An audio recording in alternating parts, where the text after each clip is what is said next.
ఆరోగ్యం, ఆత్మవిశ్వాసం అనూస్తో సాధ్యం. ట్రాన్స్ఫర్మేషన్ సర్వీసెస్ పైన ఫ్లాట్ 50% డిస్కౌంట్. అనూస్ సిన్స్ 1982. అతను ఇన్సూరెన్స్ చేయించుకోవడానికి ఆర్మీ వర్కర్ ఒక అతను వచ్చారు. అయితే ఇంకా ఇతను కొంచెం అట్రాక్టింగ్ గా నేను కొంచెం ఎడిట్ అయ్యాను దీనికి. క్లోజ్ అవటం, ఎడిక్ట్ అవటం, అట్రాక్ట్ అవటం ఏంటి అంటే దీన్ని కూడా ప్రేమ అంటారా? ఆ రోజు నేను కాఫీకి వెళ్ళకుండా ఉన్నా బాగుండేది. అనుకోకుండా లారీ వచ్చేసి మా ఇద్దరి బండి డాష్ ఇచ్చేసింది. నేను చచ్చిపోయింది అనుకున్నాను. అసలు నాలో చలనం లేదు. ఫస్ట్ పదే పదే నాకు అతనే గుర్తొస్తున్నాడండి. అప్పుడు ఇప్పినటువంటి మాట ఇప్పుడు విప్పుతున్నావు కదా, ఇప్పుడు ఎంత సఫరింగ్. ఆ అబ్బాయి పరిస్థితి ఏంటి? నీ అమర ప్రేమికుడి పరిస్థితి ఏంటి? నేను మిస్ అయ్యాను సార్. ఒక దేవుడు లాంటి పర్సన్ ని మిస్ అయ్యాను. ఒక బిడ్డకి తల్లి అయ్యి మీ జీవితం ముందుకు వెళ్ళిపోయాక వెనక్కి తిరిగి చూసుకుంటానంటున్నారు. వెల్కమ్ టు అందమైన జీవితం. నమస్తే డాక్టర్ గారు. నమస్తే జయ. సాధారణంగా జీవితాన్ని మనం ఒకలాగా అనుకుంటాం. అవునమ్మా. భగవంతుడు ఒకలాగా నిర్ణయిస్తాడు పైనున్నవాడు. సరే. మనం అనుకున్న దానికే జరగాలి, ఇలాగే జరుగుతుంది అని ఫిక్స్ అయిపోతుంది దానికి. కానీ విధి రాత నుంచి ఎవరిని తప్పించుకోలేమంటారు కదా. ఎన్ని టర్న్స్ అవుతుందో ఆయన చేతుల్లోనే ఉంటుందేమో అనిపిస్తుంది నాకే. అలాంటి ఒక డిఫరెంట్ టర్న్స్ తీసుకున్న ఒక అమ్మాయి స్టోరీ అండి ఇది. పేరు పల్లవి. మెయిల్ చేశారు మనకి, తన నెంబర్ కూడా ఇచ్చారు. అసలు ఆవిడ మాటల్లోనే వినండి, మీరు పూర్తిగా క్లియర్ గా అర్థమవుతుందండి. ఒకసారి కాల్ చేయమంటారా? రైట్. ఎక్కడి నుంచి అమ్మా అమ్మాయి? విజయవాడ అండి. విజయవాడ నుంచి తను మెయిల్ చేసింది మనకి.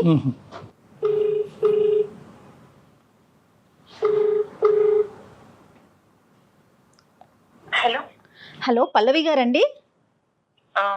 అవునండి, మీరెవరు? నేను జయానండి, సుమన్ టీవీ నుంచి మాట్లాడుతున్నాను, అందమైన జీవితం ప్రోగ్రామ్ నుండి.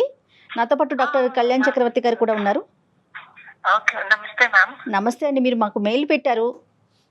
సో అవునండి, ఆ మెయిల్ని నేను డాక్టర్ గారు ముందు ఉంచానండి. అయితే ఒకసారి మీతో మాట్లాడదాము అని చెప్పేసి కాల్ చేశాను. మీరు ఫ్రీగా ఉన్నారా? మాట్లాడొచ్చా? రైట్. డాక్టర్ గారితో ఒకసారి మాట్లాడండి. పల్లవి. నమస్తే సార్. నమస్తే అమ్మా, చెప్పండి అమ్మా, ఏంటి సమస్య ఏంటి చెప్పమ్మా. నీ వయసు ఎంతమ్మా? 30 అండి. 30 years. ఓకే, చెప్పమ్మా. నేను విజయవాడలో బీటెక్ చేశానండి. నేను జాబ్ సర్చింగ్ కోసం హైదరాబాద్ వెళ్ళాను ఒకసారి. ఓకే. నాకు అక్కడ ఒక అతను పరిచయం అయ్యాడు. అంటే అతనిది కూడా విజయవాడే. నేను అతను మెసేజ్ చేసుకుంటూ అలా హైదరాబాద్ లో ఒకసారి కలిసాం. ఇంకా సో మేము అలా మా పరిచయం ప్రేమగా మారింది. కొన్ని రోజులు అలా ప్రేమించుకున్నాం. మా లవ్ అలా కొంచెం బలపడింది. ఓకే. సో తను నేను ప్రేమించుకున్నాం, పెళ్లి చేసుకుందాము అని అనుకున్నాము. ఈ సమయంలో ఇంకా నేను జాబ్ సర్చింగ్ కోసమే వచ్చాను. తనకి జాబ్ లేదు. ఇంకా ఏం చేయాలో తెలియలేదు. ఎలా చేసుకోవాలి పెళ్లి ఏంటి, తనకి జాబ్ లేదు అని చెప్పేసి నేను ఆలోచిస్తూ ఉన్నాను. ఓకే. సో ఇంకా నేను ఈ లోపల నాకు ఇంటి దగ్గర నుంచి అమ్మ వాళ్ళంతా కాల్ చేసేసి అక్కడ ఏం జాబ్ లేదు కదా, ఇక్కడికి వచ్చేసి ఇక్కడ జాబ్ చేసుకుంటూ అని చెప్పేసి ఫోర్స్ చేస్తున్నారు. వచ్చి అని చెప్పేసి కొంచెం నన్ను ప్రెజర్ చేస్తున్నారు రమ్మని. అదే అని చెప్పేసి నేను మళ్ళీ విజయవాడ వెళ్ళిపోయాను. అక్కడ ఒక ఫైనాన్స్ కంపెనీలో, నేను ఇన్సూరెన్స్ బేస్డ్ కంపెనీలో జాయిన్ అయ్యాను. జాయిన్ అయిన తర్వాత అక్కడ ఒక రోజు మా కంపెనీకి ఇన్సూరెన్స్ చేయించుకోవడానికి ఒక అతను వచ్చాడు. ఆర్మీ ట్రైనింగ్ కి వచ్చాడు అన్నమాట అతను.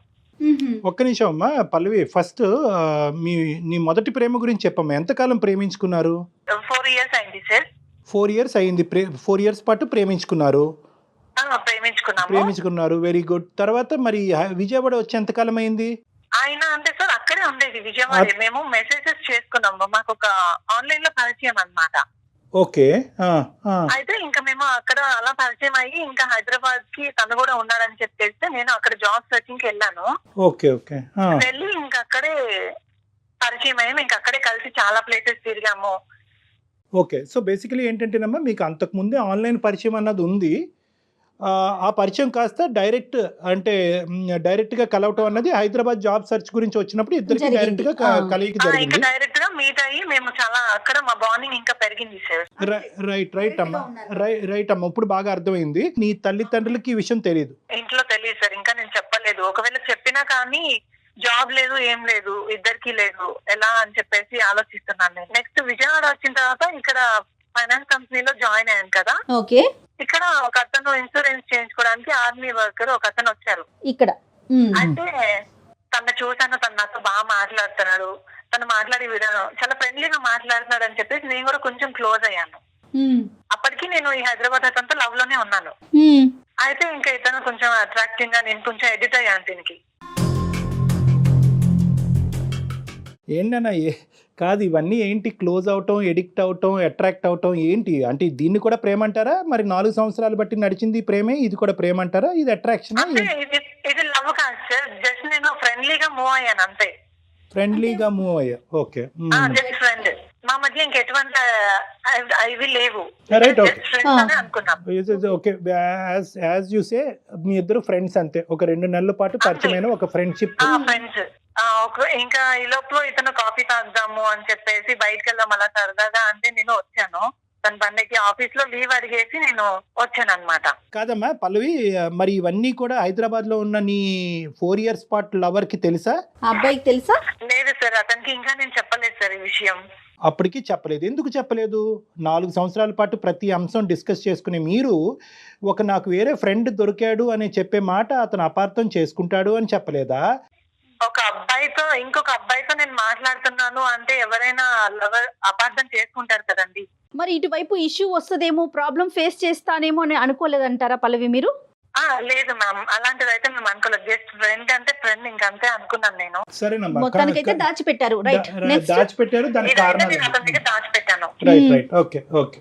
ఇంకా తర్వాత మేము బయటకు వెళ్దామని చెప్పేసి నేను ఇలా అడిగితే ఆఫీస్ లో నేను పర్మిషన్ తీసుకొని ఇంకా తన బండికి అలా మంగళగిరిలో అనకాల స్వామి టెంపుల్ ఉంటుంది కదండి, అవును, సరదాగా అలా వెళ్ళి వద్దామని చెప్పేసి అనుకున్నాం. ఇంకా అలా బయలుదేరి మేము బండెక్కి తన బండెక్కి వెళ్తూ ఉన్నాను. ఈ లోపల మంగళగిరిలో ఒక అనుకోకుండా లారీ వచ్చేసి మా ఇద్దరి బండి డాష్ ఇచ్చేసింది. పెద్ద యాక్సిడెంట్ జరిగింది. ఓకే. అక్కడ వాళ్ళంతా ఇంకా నేను చచ్చిపోయాను అనుకున్నారు. అసలు నాలో చలనం లేదు. ఫస్ట్ కోమాలోకి వెళ్ళావమ్మా? స్పృహలో లేవా? స్పృహలో లేను. Okay okay. గాయమైంది, మొహం అంతా ఇదైపోయింది, బ్లడ్ దెబ్బలు తగిలిపోయి ఇంకా అసలు స్పృహలో అక్కడ వాళ్ళు ఇంకా వెంటనే హాస్పిటల్ కి తీసుకెళ్లి అక్కడ హాస్పిటల్ లో జాయిన్ చేశారు దగ్గరలో. ఓకే. అబ్బాయికి ఎలా ఉంది? అతనికి ఎలా తగిలినాయి? అబ్బాయికి దెబ్బలు తగిలాయి మ్యామ్.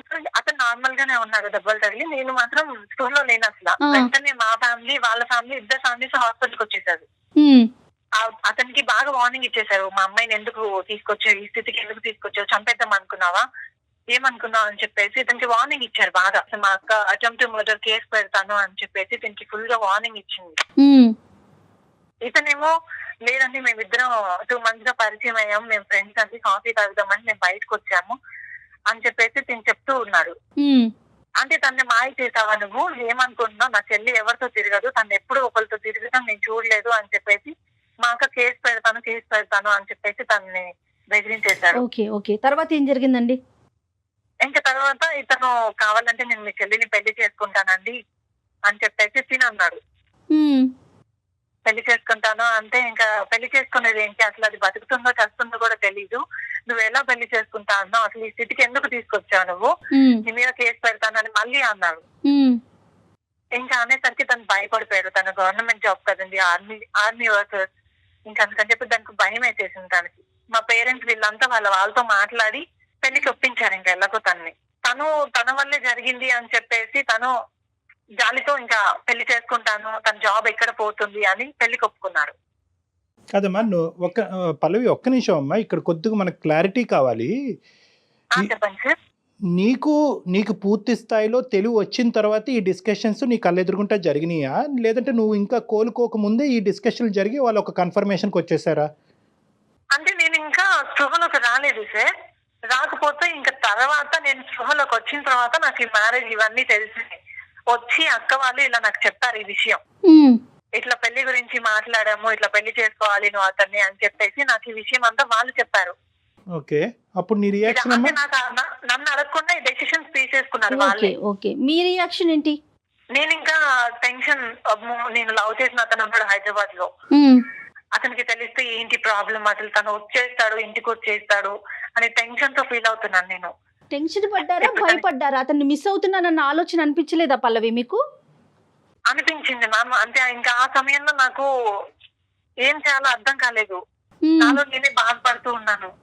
అమ్మా ఇక్కడ ఒకటి పల్లవి ఒక్క నిమిషం అమ్మా. ఇక్కడ ఏంటంటే ఈ అబ్బాయి నీ పరిస్థితికి జాలిపడి అతను చేసినటువంటి తప్పుకి ఒక పరిష్కారం గురించి ఆలోచిస్తూ నిన్ను పెళ్లి చేసుకుంటాను అన్నాడు. అంటే ఒక దయాగుణంతో ఒక జాలిపడి చేసుకుంటా అన్నాడు కదా.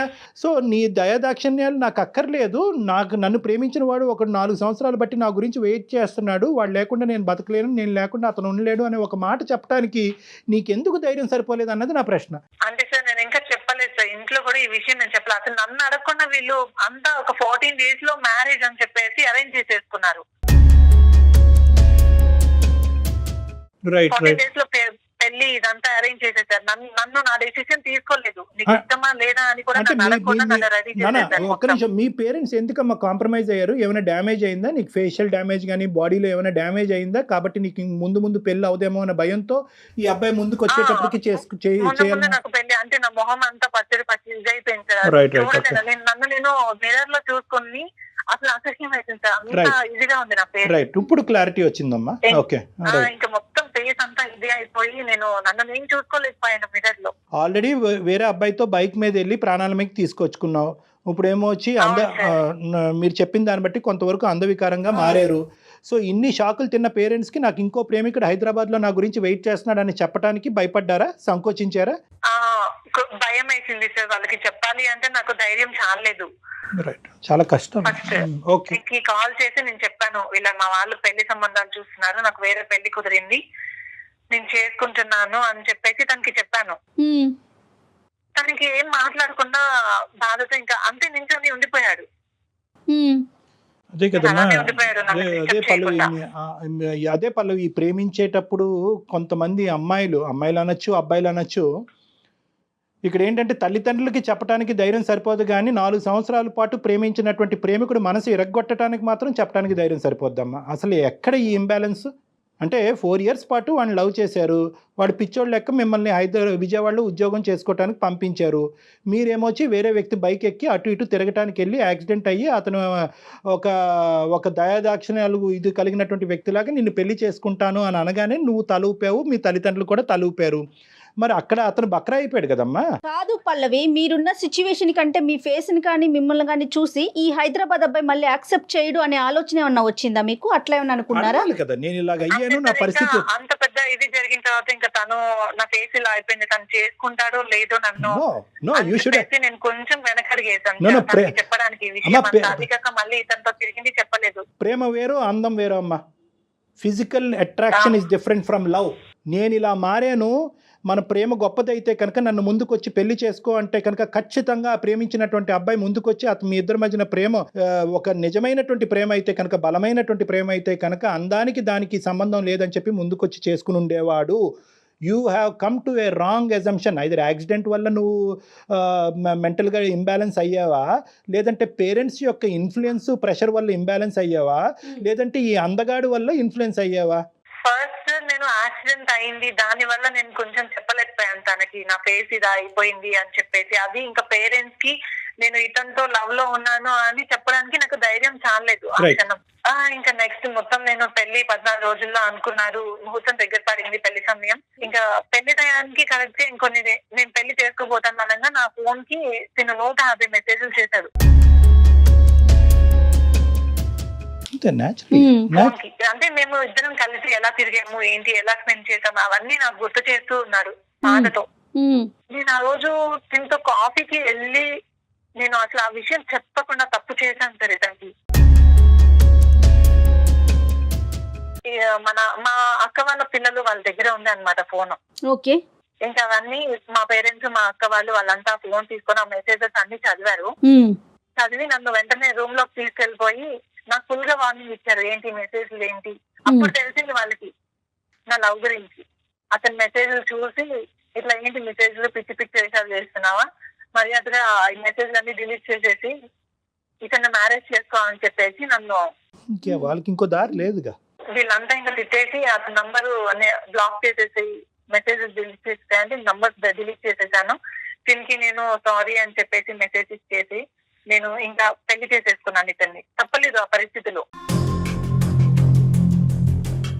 ఇతన్ని పెళ్లి చేసుకోవడం ఏమో నాకు ఇష్టం లేదు. పెళ్లి అయిపోయింది, మాకు ప్రెసెంట్ ఒక చిన్న పాప కూడా ఉంది. ఇప్పుడు నా ఊహలో లేని వాడితో నేను సెటిల్ అవ్వాల్సి వచ్చింది. My God. ఓకే. ఆ రోజు నేను కాఫీకి వెళ్ళకుండా ఉన్నా బాగుండేది. కాఫీలో ప్రాబ్లం లేదమ్మా, నీ బ్రెయిన్ లో ప్రాబ్లం ఉంది. రైట్. సరే, నెక్స్ట్ చెప్పు. ఇప్పుడు అసలు మీరు ఎందుకు మాకు మెయిల్ చేశారు? ఇతనితో అడ్జస్ట్ అవ్వలేకపోతున్నాను, ఇతనితో నేను కాంప్రమైజ్ అవ్వలేకపోతున్నాను. ఇప్పుడు పదే పదే నాకు అతనే గుర్తొస్తున్నాడండి. నేను ప్రేమించినట్టునే నాకు గుర్తొస్తున్నాడు. అతనితోనే జీవితం పంచుకున్నాము అని తనకి ఎన్నో ఆశలు రేపాను. నేను పెళ్లి చేసుకుందాం అనుకున్నాము, కానీ నా ఊహలో లేని వాడితో నేను సెటిల్ అవ్వాల్సి వచ్చింది. అంటే ఇప్పుడు నువ్వు నడిచేటటువంటి ఈ జీవితంలో ఏమైనా ప్రాబ్లం ఉందమ్మా? ఈ వ్యక్తితో ఏమైనా సమస్య ఉండటం వల్ల ఆ వ్యక్తి ఉంటే బాగుండు అని అనిపిస్తుందా, లేదంటే ఇక్కడ కూడా బాగానే ఉంది కానీ అక్కడ ఉంటే ఇంకా బాగుంటుంది అని అనిపిస్తుంది? చేసుకున్నాడు సార్, నా మీద ఇష్టంతో కాదు. అదే ఓకే, నువ్వు ఇష్టంతో చేసుకోలేదు, అతను ఇష్టంలో చేసుకోలేదు. మరి ఎందుకు చేసుకున్నారు అన్నది మాకు అర్థం కావట్లేదు. మరి ఎందుకు చేసుకున్నారు మరి మీరు? ఇప్పుడు అప్పుడు ఇప్పినటువంటి మాట ఇప్పుడు విప్పుతున్నావు కదా, ఇప్పుడు ఎంత సఫరింగ్. ఆ అబ్బాయి పరిస్థితి ఏంటి, నీ అమర ప్రేమికుడు పరిస్థితి ఏంటి? అతను నా కోసం ఇంకా పెళ్లి చేసుకోకుండా అంతే ఉండిపోయాడు. సరిపోయింది. కాదు కళ్యాణ్ గారు, ఇప్పుడు తను కాంప్రమైజ్ చేసేసుకుంది కదా, పేరెంట్స్ కి చెప్పలేదు, అటు అతనికి చెప్పలేదు. ఏ పల్లవి, ఆ రోజు కనుక నేను కరెక్ట్ డెసిషన్ తీసుకొని ఉంటే ఈ రోజు నా లైఫ్ ఇలా ఉండేది కాదు. చాలా హ్యాపీగా నేను అతనితోనే ఉండేవాడిని. No too little too late అని ఒక సామెత ఉంది. అంటే నువ్వు నీ లోపల ఆలోచన అనేటటువంటిది రావడానికి బాగా లేట్ అయిపోయింది. నువ్వు జీవితంలో చాలా ముందుకు వెళ్ళిపోయావు, ఒక పెళ్లిలో ముందుకెళ్ళావు, నీకు ఒక బిడ్డ ఉంది.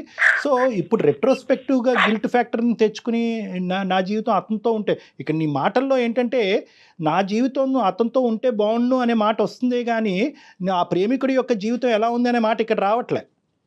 అతను కూడా నా గురించి పెళ్లి చేసుకోకుండా ఉన్నాడు అంటే కనుక అతని మానసిక పరిస్థితి ఎలా ఉంది, పిచ్చోడయ్యాడా, తాగుబోతయ్యాడా, ఎలా ఉన్నాడు, రోడ్డు మీద పడ్డాడు అన్నది అది వేరే సబ్జెక్ట్.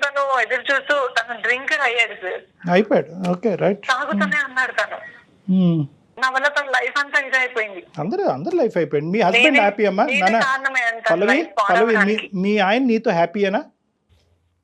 తిను హ్యాపీ అంటే నార్మల్ గానే ఉంటాడు సార్. ఓకే. ఏమి ఇష్యూస్ అయితే మంచోడు కాదని నేను చెప్పను, మంచి వ్యక్తి. దీనికి government job, 50,000 salary. But salary important కాదు సార్ ఇక్కడ నా లైఫ్. హైదరాబాద్ నుంచి విజయవాడకు వచ్చేటప్పుడు ఆలోచించుకోవాలి పల్లవి. ఒక బిడ్డకి తల్లయినాక కాదమ్మా, ఒక బిడ్డకి తల్లయ్యి మీ జీవితం ముందుకు వెళ్ళిపోయాక వెనక్కి తిరిగి చూసుకుంటానంటున్నారు. జీతం ముఖ్యం కాదని ఇప్పుడు చెప్తున్నారు మీరు ఈ డైలాగులు కాదా? అంటే మ్యామ్ మీరే చెప్పండి సార్, డాక్టర్ గారు. ఏ మనిషి అయినా తనకి మనసుకు నచ్చిన వాడితోనే ఉండాలి అనుకుంటుంది కదా. నో అబ్సల్యూట్లీ అమ్మా. ఎప్పుడైతే కనుక నువ్వు ఒక అబ్బాయిని ప్రేమించావో, ఆ అబ్బాయితో కలిసి ప్రయాణం చేయాలని మీరిద్దరు నిర్ణయించుకున్నారో, విజయవాడ వరకు వచ్చి నువ్వు మళ్ళీ తిరిగి విజయవాడ వచ్చేంత వరకు కథంతా కూడా చాలా బాగుంది. కానీ ఎక్కడ ప్రాబ్లం వచ్చింది అంటే కనుక, ఎక్కడైతే నువ్వు జీవితంలో కీలకమైనటువంటి స్టెప్ తీసుకోవాలో, నచ్చిన వాడితో ఉండాలి అనేటటువంటి నీ ఆలోచన అక్కడితో ఆగిపోయింది, విజయవాడతో ఆగిపోయింది. ఎప్పుడైతే ఇంకో నచ్చిన వాడు వచ్చాడో అప్పుడు నువ్వు 2 పడవల్లో కాలేసి ప్రయాణం మొదలుపెట్టావు. నువ్వు పూర్తిగా కాన్షియస్ వచ్చిన తర్వాత, నీ కళ్ళెదురుగుంటే డిస్కషన్స్ జరిగిన తర్వాత కూడా ఉద్యోగం ఉన్నవాడు, జీతం తెచ్చేవాడు అనేటటువంటి ఉచ్చులోకి నువ్వు కూడా అట్రాక్ట్ అయ్యావు. అందం, పొడవు, హైటు అనేటటువంటి దాని గురించి కూడా నువ్వు అట్రాక్ట్ అయ్యావు. దాంతో పాటు తల్లిదండ్రికి ఇంకో బ్రేకింగ్ న్యూస్ చెప్తే కనుక వీళ్ళ మనసు ఎలా విరిగిపోతుంది అనే డబల్ ఆలోచన వల్ల నువ్వు ఆ ప్రేమించినటువంటి వ్యక్తిని పక్కన పెట్టి ఇతన్ని పెళ్లి చేసుకున్నావు. ఇది యాక్చువల్ స్టోరీ. కానీ ఈరోజు బహుశా నీ జీవితం ఈ పెళ్లి చేసుకునేటువంటి వ్యక్తితో నువ్వు ఆలోచించినటువంటి విధంగా, నువ్వు అనుకున్నటువంటి విధంగా ఇక్కడ కూడా సాఫీగా అయ్యి ఉంటే కనుక ఈరోజు నువ్వు మాకు ఫోన్ చేసి ఉండేదాను కాదు. కానీ ఎప్పుడైతే కనుక నువ్వు చిత్రీకరించినటువంటి, నువ్వు ప్లాన్ చేసుకున్నటువంటి ఒక జీవితాన్ని ఇక్కడ ఎగ్జాక్ట్గా ఆ పజిల్లో మొక్కలాగా ఇక్కడ ఫిట్ అవ్వలేదని నీకు అనిపించిందో, ఇప్పుడు నువ్వు మళ్ళీ మాకు ఫోన్ చేసి, సార్ అదైతే బాగుండేది, నేను కాఫీ తాగడానికి అనవసరంగా బయటకు వెళ్ళి వీడితో లింక్ అయ్యాను, వీడు కాకుండా వాడైతే బాగుండేది అని చెప్పి ఎప్పుడైతే నువ్వు ఇప్పుడు ఈ రెండింటి మధ్య తూకం వేయటం మొదలుపెట్టావు. సో ఈరోజు మాకు నీ సైడ్ నువ్వు అన్న పాయింట్ ఎగ్జాక్ట్గా కరెక్ట్. ఏ ఆడపిల్లకైనా ఏ అబ్బాయికైనా నచ్చినటువంటి వ్యక్తితో ప్రయాణం చేయాలని ఉంటుంది, కానీ నచ్చినటువంటి వ్యక్తితో ప్రయాణం చేయాలని. కానీ ఈ నచ్చటం నచ్చకపోవటం అన్నది అంతా కూడా పెళ్లికి ముందు ఉండాలమ్మా, పెళ్లి తర్వాత పిల్లల కన్నా తర్వాత కాదు. నేను మిస్ అయ్యాను సార్, ఒక దేవుడు లాంటి పర్సన్ మిస్ అయ్యాను. అలా ఆ రోజు నేను ఆ యాక్సిడెంట్ జరగటం ఏంటి, నా లైఫ్ మొత్తం ఆ యాక్సిడెంట్ తో మారిపోయింది. ఇక్కడ నేను ఇతను పెళ్లి చేసుకోవడం వల్ల అక్కడ అతను సుఖంగా లేడు, ఇక్కడ నేను సుఖంగా లేను. There is no point in crying over spilt milk. పొంగినటువంటి పాలు గురించి ఏడవటము బాధపడటం అన్నది ఇప్పుడు కాదు. ఇప్పుడు జరగవలసినటువంటి అంశాలు చూసుకుందాం. ఇక్కడ ఇమోషన్స్తో డెసిషన్స్తో కాదు, ప్రాక్టికల్గా రేషనల్ బ్రెయిన్తో ఆలోచించి డెసిషన్స్ తీసుకుందాం. డాక్టర్ గారు, పల్లవి తను ప్రేమించిన అబ్బాయి గురించే చెప్తోంది. తను పెళ్లి చేసుకున్న అతను ఒకతను ఉన్నాడు, తనకు పుట్టిన బిడ్డ ఒకటి ఉంది. ఆ విషయాలు ఆలోచించుకోలేకపోతుంది తను. ఇప్పుడు నీ భర్తకి తెలుసమ్మా పూర్తిగా మొత్తం అంశం అంతా కూడా? 4 సంవత్సరాల క్రితం ఆ అబ్బాయి ఉన్నాడు, ఈ కథ అంతా తెలుసా నీ భర్తకి? అతనికి ఇంకా తెలియదు సార్. రైట్, తెలియదు. నువ్వు ఈ మూడ్ స్టేట్లో ఉంటే కనుక తెలిసి తెలియని ఏదన్నా ఒక అన్ఫార్చునేట్ టైంలో మొత్తం కథ అంతా చెప్తావు, మొత్తం అంతా గుట్టు రెట్ అవుతుంది, మొత్తం అంతా స్పాయిల్ అయిపోతుంది, మొత్తం అంతా పాడవుద్దమ్మా. You have to look forward. నువ్వు ముందుకు వెళ్ళాలి అనేటటువంటి దానికి ఇప్పుడు నీకు ఉండేటటువంటి దారి ఒక్కటే దారి. అదేంటంటే కనుక అక్కడ ఉండేటటువంటి సంతోషం కంటే ఇక్కడ ఏ సంతోషం ఉంది అన్నది ఆలోచించుకోమ్మా. ఈ జీవితంలో పాజిటివ్ ఫ్యాక్టర్స్ లేకపోవటం కాదు, నువ్వు ఆ యాంగిల్లో ఆలోచించట్లేదు. ఇక్కడ కనిపించేటటువంటి అడ్జస్ట్ అవ్వలేకపోతున్నాను సార్, నాకు పదే తనే గుర్తొస్తూ నువ్వు గతాన్ని మర్చిపోవాలి. ఆ ప్రేమ ఇప్పుడు అయిపోయింది, దట్స్ ఎ పాస్ట్ స్టోరీ. దాని గురించి మాట్లాడుకోవటానికే ఉపయోగపడుతుంది. చేసిన తప్పులు ఇలా జరిగినాయా అనేటటువంటిది అవగాహన గురించి అది ఉపయోగపడుతుంది. కానీ మళ్ళీ పొరపాటుని ఈ డిప్రెషన్ వల్ల నువ్వు వెనకడికి వేసేవా, మొత్తం మళ్ళీ అందరి జీవితాలు నాశనం అవుతాయి. నలుగురున్నారు, ఇద్దరే కాదు, మీరిద్దరిని కౌంట్ చేసుకోకండి. మీరు ఎలాంటి డెసిషన్ తీసుకోకూడదు పల్లవి, ఇప్పుడు తీసుకునే స్టేజ్ లో లేరు మీరు. ఆల్రెడీ కొన్ని గొప్ప డెసిషన్స్ తీసుకుని చాలా మందిని ఉచ్చులోకి లాగారమ్మా మీరు. మీ వైపు పూర్తి స్థాయి సానుభూతి కూడా ఉంది, కోపంగా కూడా ఉంది. ఇంకా ఫర్దర్గా మీరు డెసిషన్స్ తీసుకోవద్దు. మీరు డెసిషన్స్ తీసుకోకుండా ఉంటేనే మంచిది. ఎవరన్నా కూడా ఒక మెంటర్ లాంటి వాళ్ళని పెట్టుకోండి, ఒక మంచి స్నేహితురాలని కానీ స్నేహితుడు కానీ ఎవరొకరిని పెట్టుకుని వాళ్ళతో మాట్లాడి మీరు తీసుకునే నిర్ణయం కరెక్టా కాదా అన్నది క్షుణ్ణంగా మాట్లాడిన తర్వాత దయచేసి ఏ నిర్ణయం అన్నా తీసుకోండి. ఆ అబ్బాయితో పొరపాటున కాంటాక్ట్ వెళ్ళటం కానీ, మెసేజ్లు షేర్ చేసుకోవటం కానీ, బ్లాక్ చేసిన నంబర్ మళ్ళీ అన్బ్లాక్ చేయటం కానీ దయచేసి ఇలాంటి పొరపాట్లు మళ్ళీ చేయొద్దు. అయ్యుండొచ్చు, మరి మీది అది ట్రూ లవ్వేనమ్మా. ఇది కూడా ట్రూ పెళ్ళే కదా, ఇది కూడా ట్రూ బంధమే కదా. నీకు పుట్టినటువంటి బిడ్డ కూడా ట్రూయే కదా, ఇక్కడ ఫాల్స్ ఏ ఉంది? రైట్, ఇట్స్ టూ లేట్ నాన్న. జీవితంలో ముందుకు వెళ్ళిపోయావు, యూ హ్యావ్ కమ్ ఫార్వర్డ్. అన్నీ మనకు జీవితంలో అన్నీ ఇష్టమైనవే జరగవు, కొన్ని కష్టమైనవి కూడా తప్పక కొంతమంది గురించి, కొన్ని జీవితాల గురించి, కుటుంబం గురించి, సొసైటీ గురించి స్వీకరించాలి. అన్నీ నచ్చినవే రావమ్మా జీవితంలో. మనం తీసుకున్న నిర్ణయాల వల్ల కొన్ని కఠినమైనటువంటి జీవితాన్ని కూడా అనుభవించక తప్పదు. నేను చెప్పినట్టుగా నువ్వు ముందుకెళ్ళు, నీ లైఫ్ చాలా బాగుంటుంది. అయిపోయిందని తవ్వుకోకండి పదే. డాక్టర్ గారు అన్నట్లుగా ఎవరన్నా ఒక మెంటర్ని చూసుకోండి, మీతో చక్కగా మాట్లాడి మీ ఫీలింగ్స్ని షేర్ చేసుకునే వాళ్ళు ఉంటే కనుక దయచేసి వాళ్ళతో మాట్లాడుతూ మీ కొత్త లైఫ్ స్టార్ట్ అయిపోయిందండి, దీన్ని ఎలా టర్న్ చేయాలి, మీ పాపకి మంచి భవిష్యత్తుని ఎలా అందించాలి అంతవరకు ఆలోచించుకోండి. ఓకేనమ్మా? రైట్ పల్లవి? మీకేమీ ఇబ్బంది ఏమీ లేదు, మీ జీవితాన్ని ఏమి నాశనానికి ఏమీ వెళ్ళట్లేదు, మీరేమీ నరకయాతన ఏమీ అనుభవించట్లేదు, మీ జీవితం సుఖమంగానే ఉంది. నో మోసం పొరపాట్లు ఇవన్నీ మనం మాట్లాడేసుకున్నామమ్మా. కొన్ని నువ్వు చెప్పినటువంటి వర్జన్ బట్టి కొన్ని తప్పనటువంటి పరిస్థితుల్లో జీవితంలో ఒక దారిలోకి నీకు వెళ్ళావు. తల్లిదండ్రుల వల్ల భయం అవనియండి, యాక్సిడెంట్ అవనియండి, ఇంకోటి కారణాల వల్ల. ఓకే, ఆ టైం అప్పుడు నీకు ఉండేటటువంటి సిచ్యువేషను నీకు కరెక్ట్ అనిపించింది, అతనికి రాంగ్ అనిపించవచ్చు. కానీ ముందుకు ప్రయాణం జరిగింది కాబట్టి ఆ ప్రయాణం ఇంకా అలా ముందుకు కొనసాగుతూనే ఉండాలి. ఓకే పల్లవి, ఇంకా మీకు ఏదైనా పర్సనల్గా మాట్లాడాలనిపిస్తే డాక్టర్ గారు మీకు టచ్లో ఉంటారండి. పర్సనల్గా మాట్లాడి కొన్ని రోజులు కొన్ని సెషన్స్ ఏమన్నా కూర్చుంటే మీ మైండ్ సెట్లు ఏమన్నా నీకు ఇప్పుడు మాట్లాడిన దాంతో మీరు సాటిస్ఫై అవ్వకపోతే కనుక ఒక ఫ్యూ టైమ్స్ మళ్ళీ మనం కూర్చొని మాట్లాడదామమ్మా. Then you can come to a correct decision. Okay, right Pallavi. All the best అమ్మా. Take care. బాయ్ అమ్మా. ఇది రెండు వైపులు ఉంటుందమ్మా, అమ్మాయిల వైపు అబ్బాయిలు. ఏంటంటే ప్రేమ పెళ్ళి అనేటటువంటిది ఎప్పుడు కూడా ఒక చాయిస్లా చూడకూడదు. అంటే నాకు చాయిస్ ఉంది కాబట్టి నాకు అక్కడికి వెళ్తే బాగుంటుందేమో ఇక్కడికి తీసుకునేటప్పుడు ప్రేమించండి, ప్రేమించడంలో ఎటువంటి తప్పు లేదు. కానీ పెళ్ళికి సంబంధించినటువంటి నిర్ణయంలో మీ ప్రేమ ఎంత ఘాటుగా ఉంటుందో అంతే నిర్ణయం పెళ్లి వరకు కూడా తీసుకోవాలి. అంతే కీలకమైన నిర్ణయం పెళ్లి. ఇప్పుడు ఈ అమ్మాయి ఏంటంటే ప్రేమలో ఎక్కడ ప్రాబ్లం లేదమ్మా, కానీ పెళ్లి వరకు వచ్చేటప్పటికి ఆ decision making and process, parents గుర్తొచ్చారు. This is the reason of lot of suicides. చాలా హత్యలు ఆత్మహత్యలకి ప్రధానమైనటువంటి కారణం ఈ ఇండెసిసివ్నెస్సే, ఈ చంచలత్వమే. ప్రేమించినప్పుడు ఉండేటటువంటి బలము తల్లిదండ్రుల వరకు చెప్పడానికి ఉండదు, పెళ్లి చేసుకున్నప్పుడు ఉండదు. అప్పుడు తలంచి పెళ్లి చేసుకుంటారు. ఎందుకు పెళ్లి చేసుకున్నామని ఆ భగ్న ప్రేమికుడు అడిగేటప్పటికి తప్పక చేసుకున్నానని సింపుల్గా కొట్టి పారేస్తారు. మరి నా పరిస్థితి ఏంటి అంటే కనుక నేనేం చేయను అంటారు. సో దయచేసి ఈ ప్రేమ అనేటటువంటి సబ్జెక్ట్ని ప్రేమించినప్పుడు చాలా చాలా ఈజీగా ఒక ఎంజాయబుల్ ఫ్యాక్టర్గా తీసుకుంటారు. ఎప్పుడైతే పెద్దోళ్ళ వరకు వచ్చి చెప్పాలో అప్పుడు కాస్త షేకీ అయిపోతారు. సో ఈ అమ్మాయి చేస్తుంది అదే ప్రధానమైన తప్పిదంగా నాకు అనిపిస్తుంది. ఎగ్జాక్ట్లీ డాక్టర్ గారు, ఏదేమైనప్పుడు మనం అనుకున్నట్లు జరిగితే జీవితం ఎలా అవుతుందండి కదా? తను ముందుకెళ్ళి ఎలా మనకి ఎలా ఉంటే ముళ్ళుల్ని తీసుకుంటూ నడవాలి, కానీ మౌల్డ్ యువర్ లైఫ్ జీవితాన్ని అలా మౌల్డ్ చేసుకుంటూ ముందుకెళ్ళటం ఒక్కటే ఈ అమ్మాయికి ఎగిరి గంతేసేలేం కదా. Right, thank you so much. Thank you Jaya గారు. నమస్తే.